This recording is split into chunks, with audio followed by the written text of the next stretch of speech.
Hello everyone, I am Hafsa Khan and in this video we are going to study about ICH, that is International Council for Harmonization of Technical Requirements for Pharmaceutical for Human Use। मतलब जो हमारा ICH है वो तो हमारा international conference on harmonisation के लिए stand करता है, पर अब हम इसमें पढ़ेंगे कि हमारे जो फार्मास्यूटिकल फील्ड है उसमें किस तरह से ये रोल प्ले करता है और उसमें कौन से इसके सब पार्ट्स हैं। ठीक है, now ICH was created in April 1919 में ये डिस्कवर हुआ था और ICH गाइडलाइंस को हमने 4 सेक्शंस में डिवाइड करा है, that is QSEM। Q stands for quality guidelines, S stands for safety guidelines, E for efficacy and M for multidisciplinary guidelines. अब हम इन सारी गाइडलाइंस को देखते हैं one by one. First we have ICH Q. Harmonization achievements in the quality area include pivotal milestones such as conduct of stability studies, defining relevant thresholds for impurities testing and a more flexible approach to pharmaceutical quality based on the GMP risk management. हमारा ये जो harmonisation है इसमें हमारे आते हैं important milestones हम achieve करते हैं ताकि जो हमारी फॉर्मुलेशन बनी है उसकी स्टेबिलिटी स्टडीज़ के लिए हम प्रॉपरली कंडक्ट कर सकें स्टडीज़, उसके जो रेलिवेंट थ्रेशहोल्ड है इम्प्योरिटी टेस्टिंग के वो हम प्रॉपर मेंटेन कर सकें और ज़्यादा मतलब फ्लेक्सिबल, मतलब कि हमारे कन्वीनियंट अप्रोच हो टुवर्ड द जो हमारे फार्मास्यूटिकल प्रोडक्ट है उनकी क्वालिटी पे, ताकि हम हमारी गुड मैन्युफैक्चरिंग प्रैक्टिसेस के रिस्क मैनेजमेंट को कंट्रोल कर सकें। द क्वालिटी गाइडलाइंस में आता है हमारा, अब इसके भी कुछ सब गाइडलाइंस हैं आपकी। First we have Q1A to Q1F, जो जिसमें हम देखते हैं स्टेबिलिटी के बारे में। नेक्स्ट वी हैव Q2, इसमें आता है हमारा analytical validation. Next we have Q3A to Q3D, जिसमें हमारा आता है इम्प्योरिटीज। Q4 में आता है Q4B, जिसमें we have the pharmacopoeias. As we all know pharmacopoeia मतलब वो बुक जिसमें हमारा सारा का सारा डेटा रिलेटेड टू जो भी हमें चाहिए रहता है वो सारा उसमें स्टोर्ड होता है। फिर we have the Q5A to Q5E, that is quality of biotechnological products. Q6A to Q6B, that is specification. Q7 that is GMP। Q8 we have the pharmaceutical development. Q9 में we have quality risk management. Q10 में we have pharmaceutical quality system. Q11 में we have development and manufacture of drug substances. Q12 में we have life cycle management. Q13 में we have continuous manufacturing of drug substances and the drug products and Q14 में we have analytical procedure development.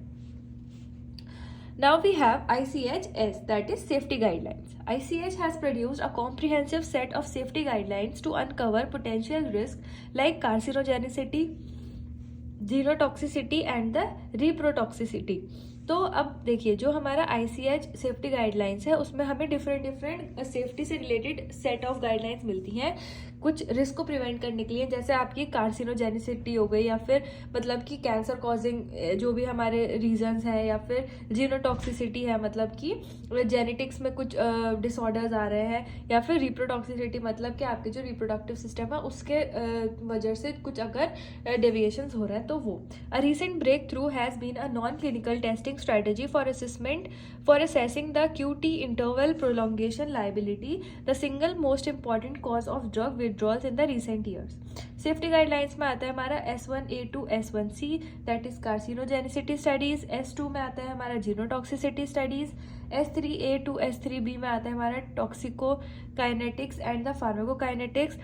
S4 में we have toxicity testing। S5 में we have reproductive toxicology। S6 में we have the biotechnological products।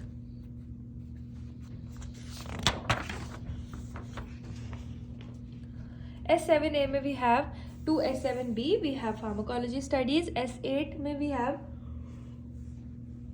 immunotoxicology studies। S9 में we have non-clinical evaluation for anti-cancer pharmaceuticals and S10 में we have the photo safety evaluation and S11 we have the non-clinical pediatric safeties।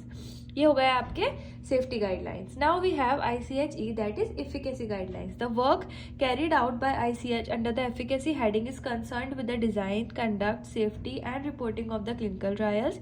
It also cover novel types of medicine derived from the biotechnological processes and the use of pharmacogenetics or genomic techniques to produce better targeted medicines। The efficacy guidelines include, पहले आता है हमारा E1, इसमें we have the clinical safety for drugs used in the long term treatment, मतलब वो drugs जो हम long term treatment chronic disease में यूज करने वाले हैं। Next we have the E2 to E2F. जिसमें we have the pharmacovigilance. E3 में we have the clinical study reports. E4 में we have the dose response studies. E5 में we have the ethnic factors. E6 we have the clinical practice. E7 में we have the clinical trials in the geriatric population. E8 में we have the general consideration for clinical trials. E9 we have the statistical principles for clinical trials. In E10 we have the choice of control group in clinical trials. In E11 and E11A we have the clinical trial in pediatric population. In E12 we have the clinical evaluation by therapeutic category. In E14 we have the clinical evaluation of the QT. Next we have the quality testing. E15 में we have the definitions in pharmacogenetics and the pharmacogenomics. E16 में we have the qualification of the genomic biomarkers. आप चाहें तो इसको थोड़ा थोड़ा explain भी कर सकते हैं क्योंकि टर्म्स तो हमारे साथ क्लियर ही हैं स्टार्टिंग से ही.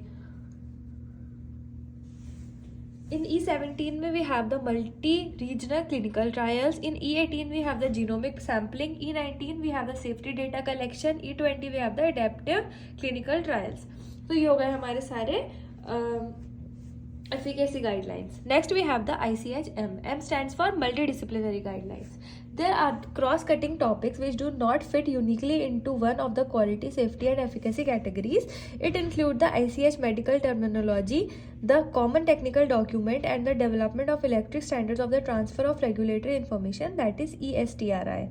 The multidisciplinary guidelines में आता है हमारा M1 that have the med-DRA terminology. M2 we have the electronic standards. M3 में there is non-clinical safety studies. M4 में we have the common technical document. M5 में we have the data elements and standards for the drug dictionaries.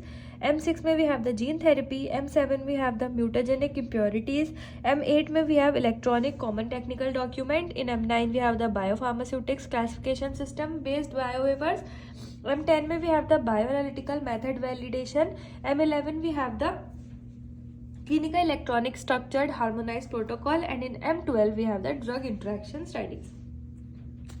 इसके main suggest कर रहे हैं कि हमें किसमें किस चीज़ का इन्वॉल्वमेंट है. ठीक है, तो ये था आपका ICHM and that's all for International Conference on Harmonization, and in next video we will be continuing with the regulatory requirements of EU, that is European Union.